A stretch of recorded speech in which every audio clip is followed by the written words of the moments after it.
हाय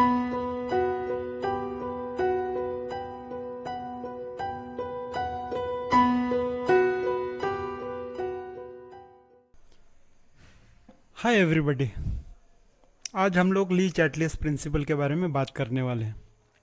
तो पहले देखते हैं कि ली चैटलियस प्रिंसिपल का स्टेटमेंट क्या है, then we will have more explanation आगे। तो पढ़ते हैं।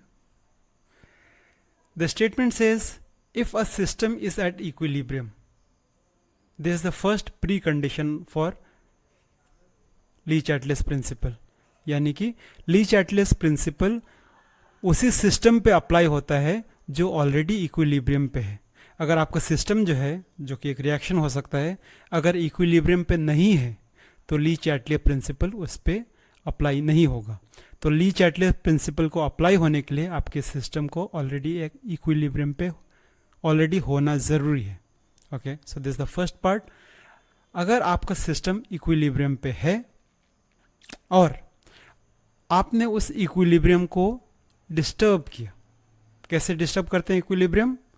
आप उसके कॉन्सेंट्रेशन चेंज कर सकते हैं रिएक्टेंट या प्रोडक्ट के, आप टेम्परेचर बढ़ा सकते हैं, घटा सकते हैं, या फिर अगर आपका जो रिएक्शन है उसमें आपके रिएक्टेंट और प्रोडक्ट अगर गैसेस हैं तो उस पर प्रेशर का भी असर होगा। तो हम इक्विलिब्रियम डिस्टर्ब करते हैं by changing the concentration, by varying the temperature और बाय वेरिंग द प्रेशर। तो आपका सिस्टम क्या करेगा? सिस्टम पहली बात है will try to attain a new equilibrium, क्योंकि पहले ही पुराना इक्विलिब्रियम तो टूट चुका है, आपने उसको डिस्टर्ब कर दिया है। तो सिस्टम क्या कोशिश करेगा? It will try to attain new equilibrium. कैसे?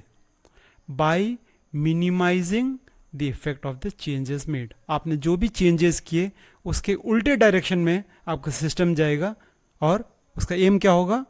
It will be to attain a new equilibrium. So this is the statement. Now let's try to see each of the factors. Before we do that, let's think of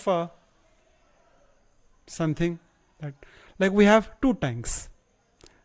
जो left में जिसमें पानी भरा हुआ है उसको हम लोग लेफ्ट टैंक बोलते हैं, इधर का जो राइट साइड में उसको हम लोग राइट टैंक बोलते हैं। Keep this in mind. थोड़ी देर में I am going to change this left side to reactant and this side to product, लेकिन लॉजिक वही रहेगा। एंड आपका इस साइड में पानी भरा हुआ है, इस साइड खाली है, तो यहाँ पे एक स्टॉपर जिसकी वजह से पानी इस पार नहीं आ रहा है। Your system is not at equilibrium. Equilibrium कब आएगा? जब मैं ये स्टॉपर खोल दूंगा, तो उससे क्या हो जाएगा? पानी इधर फ्लो होगा, water will flow from the left tank to right tank. कब तक? जब तक इन दोनों के लेवल्स सेम ना हो जाए, यानी दोनों इक्विलिब्रियम पे ना आ जाए। So now my condition is met for the application of le Chatelier's principle. My system is at equilibrium. तो मैंने ये खोल दिया है, तो आप देखेंगे पानी दोनों साइड में बराबर लेवल पे आ गया है। Now the system is at equilibrium.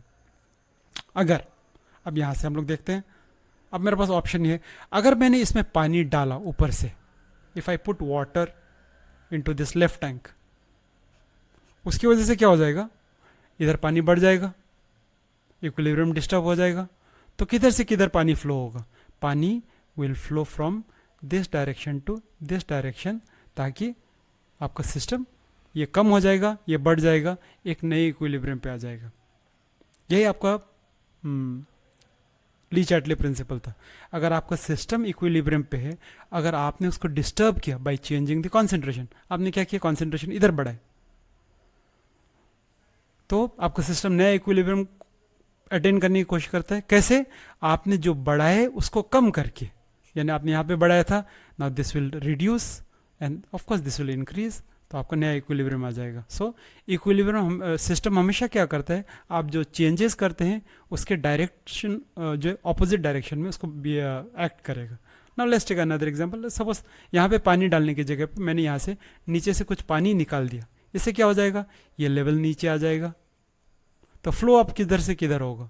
अब ये लेवल तो इधर था, ये level will come like this, जिसकी वजह से ये फ्लो, ये लेवल ऊपर जाएगा। See again it's in the opposite direction of the changes that you made. और ये कब तक चलता रहेगा? जब तक एक नया इक्विलिब्रियम ना आ जाए। I can have the same argument this side also. अगर मैंने यहाँ पे बढ़ाया तो मेरा पानी इधर से इधर फ्लो होगा, और अगर यहाँ से मैंने हटाया तो पानी इधर से इधर फ्लो होगा. So let's just summarize what we just discussed. Increase the water in left tank, water flows from left to right. Decrease water from towards the left. Right में increase किया तो ऐसा हो जाएगा, ये ऐसा हो जाएगा. This is fairly easy.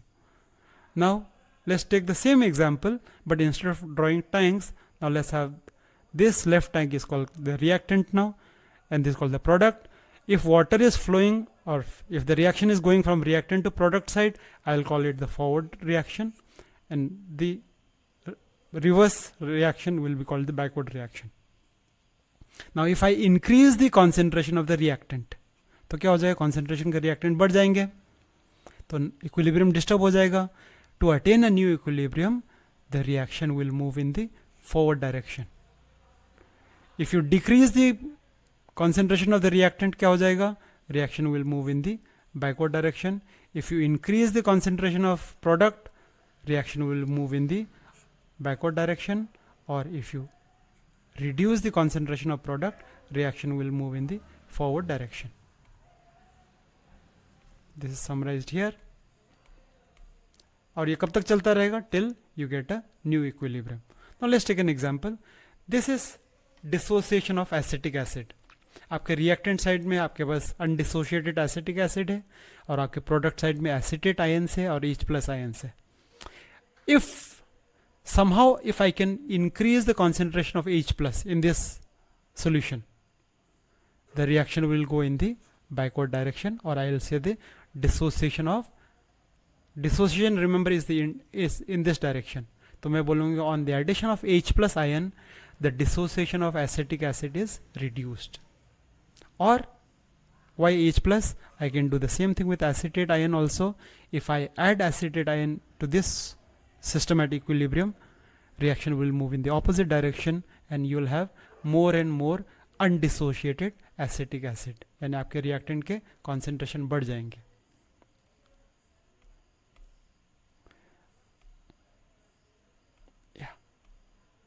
अब टेम्परेचर पे देखते हैं. This a reaction, production of ammonia bye Haber's process, and it's an exothermic process. Okay, यहाँ पे एक चीज़ आप लोगों को क्लियर होना चाहिए. व्हेन आई से a process is exothermic, what it means is this forward direction is exothermic, which means the backward direction will be endothermic. तो हम जब बोलते हैं कि रिएक्शन एक्सोथर्मिक है, इसका मतलब है कि फॉरवर्ड एक्सोथर्मिक है, उसका मतलब ये है कि बैकवर्ड विल बी एंडोथर्मिक. या अगर किसी ने कहा कि ये रिएक्शन एंडोथर्मिक है, इसका मतलब है कि ये एंडोथर्मिक है, इसका मतलब ये एक्सोथर्मिक होगा.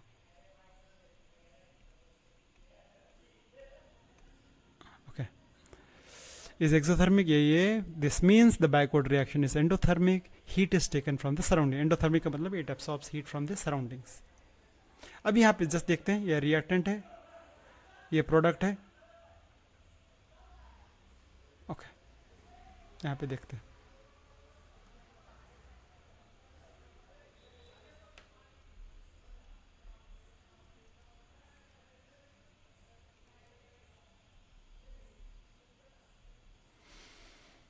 Okay, now you see that अगर हमने टेम्परेचर बढ़ाया तो क्या हो जाएगा, सराउंडिंग के एनर्जी हीट कंटेंट बढ़ जाएंगे. So it's always easier to absorb heat from the surrounding if the temperature is high. Let me try to explain this with another example. Suppose you want to borrow some money. Now what you are doing is you want to take money from outside. आप चाहते हैं कि आप बाहर से पैसे ले. You want to borrow money. अब आप बताओ कि अगर आपके दोस्त जो है, the people that you are surrounded with, if they don't have money, will it be easy for you to take money from them? No. तो आपको पैसा लेना कब आसान होगा? If they have lots of money. So if you want to take heat from the system, which is true in your endothermic process, it is easier if the surrounding has high heat content. So इसका मतलब ये है कि absorption of heat from the surrounding is easier if the temperature is high. If the temperature is low, absorption of heat is difficult, but giving out heat will be easier. So high temperature will favor the direction in which the reaction is endothermic, जहाँ पे heat लेते हैं. तो heat लेना ज़्यादा temperature पे आसान रहता है, हीट देना कम टेम्परेचर पे आसान रहते हैं. और lower temperature will favor the direction in which the reaction is exothermic.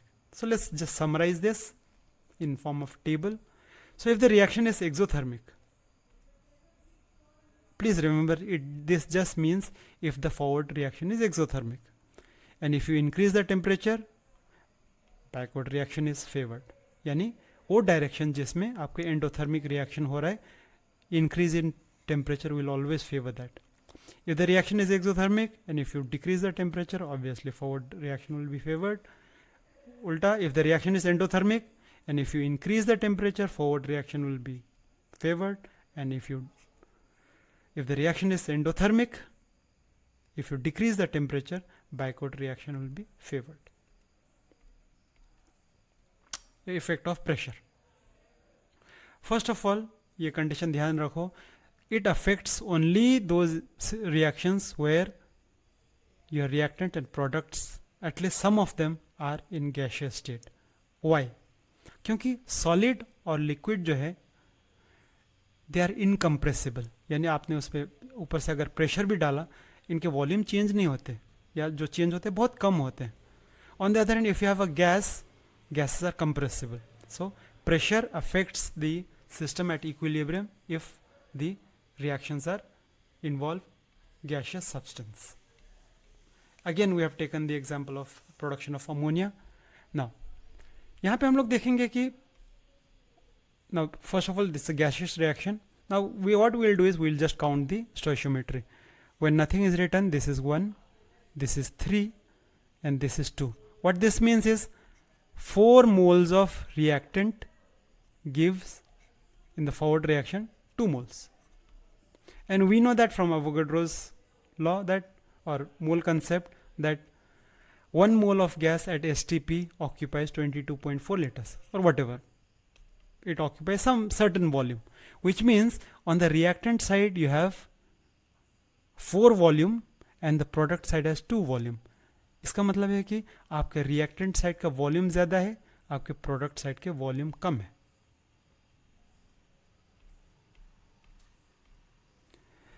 और ये वॉल्यूम कम करना कब आसान होगा? When the pressure is high. So if you increase the pressure, it will favour the direction in which the volume decreases. And likewise, if you decrease the pressure, the direction in which the volume increases will favor.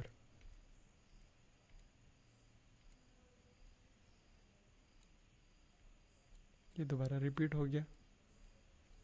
Okay, now let's talk of इसका direct एक application है जिसको we call it common ion effect. Now let's see this. You have acetic acid giving acetate plus H plus. Please remember, to begin with, acetic acid is a weak acid. इसका मतलब है कि most of the acetic acid in water exists in this form and very few of them exist as acetate or H plus. But at equilibrium, we have the fixed concentration of both acetate and acetic acid. So since acetic acid is a weak acid, the concentration of dissociated ions are very small at equilibrium. उस पे हमने क्या किया? इस solution पे we added sodium acetate solution, sodium acetate to the solution of acetic acid. अब आपको ध्यान रखना चाहिए कि सोडियम एसिटेट जो है स्ट्रॉन्ग इलेक्ट्रोलाइट है, यानी कि सब के सब डिसोशिएट हो जाते हैं. तो जैसे आपने सोडियम एसिटेट इस सॉल्यूशन में डाला, the concentration of both Na plus जो इधर से आएगा and acetate ion increases in the solution. दोनों की कॉन्सेंट्रेशन बढ़ गए. Why? Because you added sodium acetate.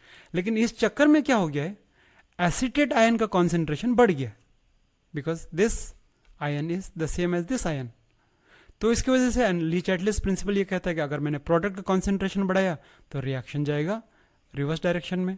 यानी please remember the forward reaction is called the dissociation of acetic acid. तो अगर मैं रिवर्स डायरेक्शन में जाऊंगा कि तो मैं बोलूंगा कि एसिटिक एसिड का डिसोसिएशन पहले के मुकाबले में कम हो गया है. It has reduced.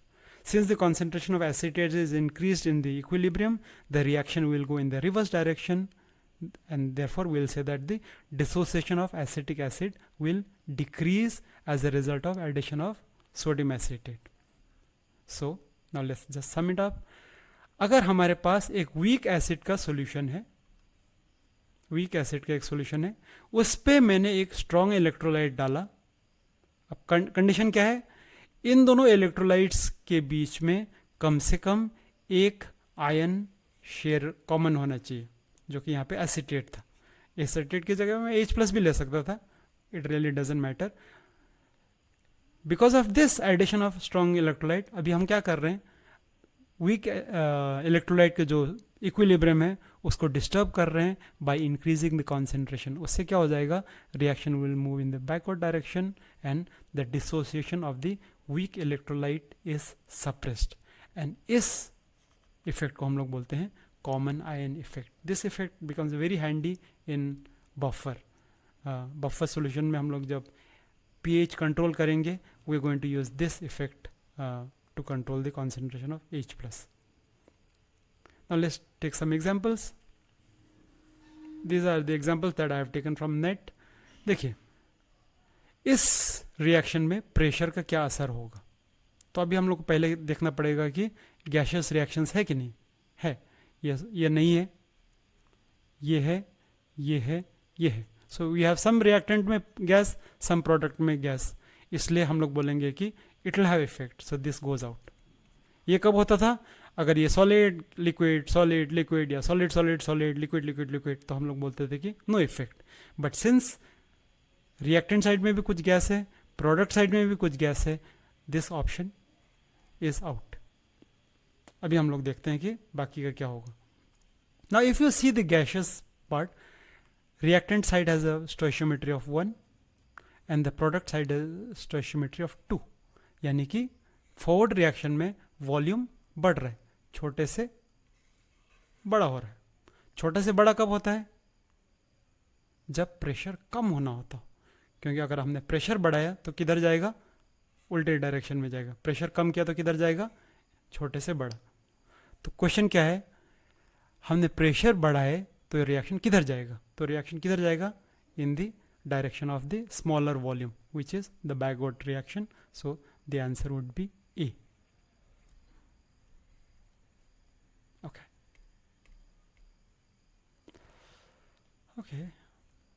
When a catalyst is added to a reversible reaction, the value of equilibrium constant increases, decreases, do not change, becomes 0. Okay, catalyst डालने से हमारे equilibrium constant का ना वैल्यू चेंज होता है ना पोजीशन चेंज होता है. सिर्फ इक्विलिब्रियम अटेन करने के लिए जो टाइम लगता है वो कम हो जाता है. उनके क्वांटिटीज में कुछ असर नहीं होता है. Because equilibrium is a thermodynamic parameter characteristic. इसमें थर्मोडायनेमिक्स वाली बात है. एंड कैटलिस्ट में it involves time, it is about more of kinetics. तो क्वेश्चन आंसर कौन सा होगा? Does not change. तीसरा देखते हैं. Given an endothermic reaction, this methane plus water gives carbon monoxide plus hydrogen. If the temperature is increased, क्या होगा? अब ये क्या बोला है? रिएक्शन एंडोथर्मिक है. प्लीज रिमेंबर, एंडोथर्मिक है मतलब ये एंडोथर्मिक है, इसका मतलब ये एक्सोथर्मिक है. This how you should see. और मैंने टेम्परेचर बढ़ाया, तो मैंने क्या कहा था? टेम्परेचर बढ़ाएंगे तो बाहर से लेना आसान है. बाहर से कब लेते हैं? एक्सो में कि एंडो में? एंडो में बाहर से लेते हैं. So if you increase the temperature, reaction will go in the forward direction. Okay, ये कब होगा? Equilibrium will not be disturb. अगर if delta H for this reaction is 0, यानी कि न हीट दे रहा है न हीट एब्सॉर्ब कर रहा है, इन दैट केस आपके टेम्परेचर का इक्विलिब्रियम पे कुछ असर होगा नहीं. Okay, and these are not even options. Last question. In the reaction of AB2 plus half B2 giving AB3 and क्या बताया, reaction is delta H is negative, which means it is exothermic in the forward direction. AB3 could be produced, more of AB3, आपको product ज़्यादा चाहिए, यानी हमको चाहिए कि reaction forward direction में जाए. तो कौन सा condition? Now use a catalyst. मैं आपको बता चुका हूं, आपने कैटलिस्ट यूज किया तो जो भी प्रोडक्ट AB3 बनेगा इक्विलिब्रियम पे, वो उसको बनाने में टाइम कम लगेगा. It will reach that stage faster. लेकिन जितने AB3 बगैर कैटलिस्ट के बनेंगे, कैटलिस्ट के साथ भी उतना ही AB3 बनेगा, उतना ही प्रोडक्ट बनेगा, because catalyst does not affect the equilibrium constant का value. So this option is wrong. Removing some of the B2. अब B2 कहां पे है? B2 है reactant. Now if you remember our tank, अगर मैंने प्रोडक्ट हटाया तो रिएक्शन किधर जाएगा? बैकवर्ड. यानी you will have less of product, more of reactant. लेकिन सवाल क्या है? You want more of product, which means you want the reaction to go in this direction. तो removing B2 is not an option. अगर adding B2 होता था, obviously मेरा answer सही होता था. तीसरा, यहां पे यहां के हिसाब से इफ आई एड B2 तो ये भी अगेन बैकवर्ड डायरेक्शन में जाएगा, it will not B correct. But if I remove one of the product, it will go in this direction. तो ऑप्शन ये भी हो सकता था कि अगर यहाँ पे रिमूविंग सम B2 की जगह पे अगर ये बोलते थे कि एडिंग सम AB2, यानी रिएक्टेंट बढ़ाए, तो ऑप्शन होता था. या फिर प्रोडक्ट हटा रहे हो तभी भी रिएक्शन फॉरवर्ड डायरेक्शन में जाता था. Again, but so this not an option. Increasing the temperature. Now let's see this one. Now the forward direction is exothermic, which means the reverse direction is endothermic. अगर temperature बढ़ा है तो मैंने क्या कहा था कि एंडोथर्मिक वाला डायरेक्शन अपनाएगा. एंडोथर्मिक कौन सा है? Backward. So which means if you increase the temperature, more and more reactant will be form, less and less product will be form, because the reaction will move in the backward direction. तो ये भी नहीं है. तो actually answer यही होगा, लेकिन हम लोग ये भी डिस्कस करते हैं कैसे ये होगा. Now look here, this is gas, this is gas, this is gas, so all of them gas. Let's count the gas के stoichiometric coefficients, number of moles. This is 1 plus half, this is, so reactant is 1.5 and the product is 1. इसका मतलब है the forward direction moves with decreasing in volume, the backward reaction will move in increasing in volume. तो जब हम pressure बढ़ाते हैं, remember the decreasing volume direction is favored, यानी the forward direction. So more of AB3 will be produced at equilibrium if we increase the pressure. I tried to solve some of the numericals, some of the problems that I could find on the net. आप लोग और भी try कर सकते हैं. Thank you very much.